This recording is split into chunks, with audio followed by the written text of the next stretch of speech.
Some people hidden on purpose. I slowly turned it, clicked. The door unlocked. A musty smell poured into the bedroom. It smelled like damp wood mold and something else, something rotten. The room beyond was barely large enough for one person. There were no windows, no lights, only darkness. I switched on my phone's flashlight.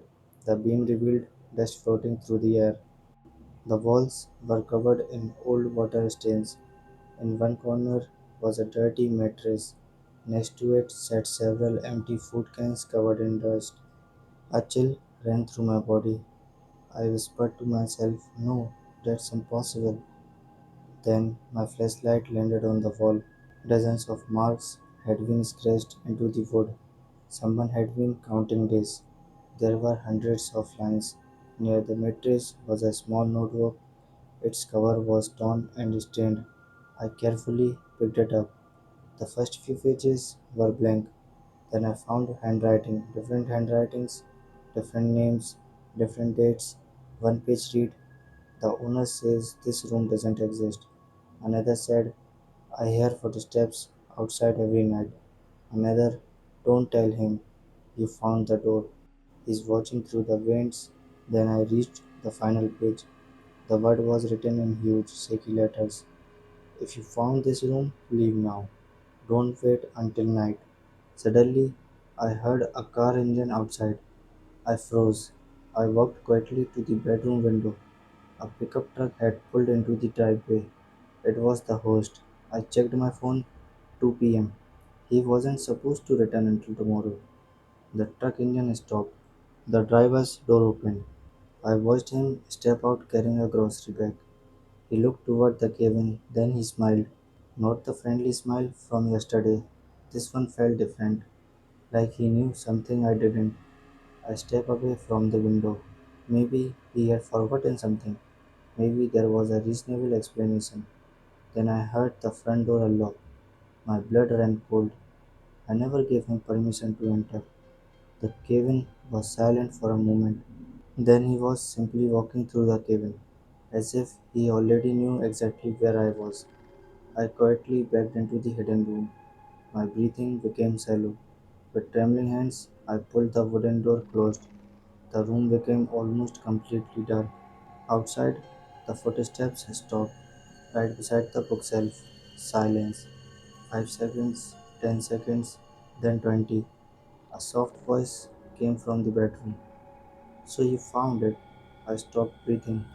The voice was calm, almost amused.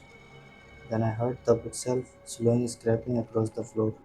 He was moving it very slow, very careful, like he wasn't in any hurry, because he knew there was nowhere for me to escape. The bookshelf scraped across the floor slowly, painfully slowly.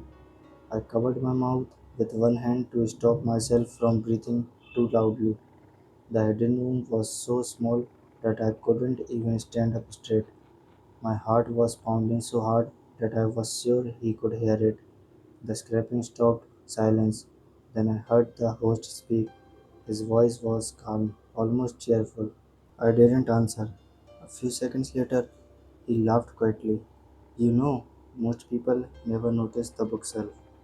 I looked around the tiny room, desperate for another way out. There wasn't one. No window, no second door. I was trapped. The host spoke again. "I will give you one chance. If you come out now, we can talk." I stayed perfectly still. Another long silence. Then his footsteps moved away. I waited 2 minutes, 5 minutes, nothing. Maybe he had gone downstairs. Maybe this was my chance. I slowly pushed the hidden door open just enough to look outside. The bedroom was empty. The bookshelf had been moved. The door to the hallway was open. I stepped out as quietly as I could. I grabbed my backpack and phone. No signal, still nothing. I slipped in the hallway. The cabin was completely silent. I reached the stairs halfway down. I heard a voice behind me. I turned. The host was standing at the top of the stairs. He smiled, but this time there was no kindness in his face, only excitement. I ran. I jumped the last few steps and reached the front door. Locked, my hands shook as I tried to unlock it. The key wouldn't turn. Behind me, the footsteps were getting closer, slow, steady. He wasn't chasing me. He didn't need to. He believed I couldn't escape. I grabbed a heavy chair and swung it as hard as I could. The glass exploded outward. Without thinking, I climbed through the broken window and landed on the ground outside. I ran toward my car.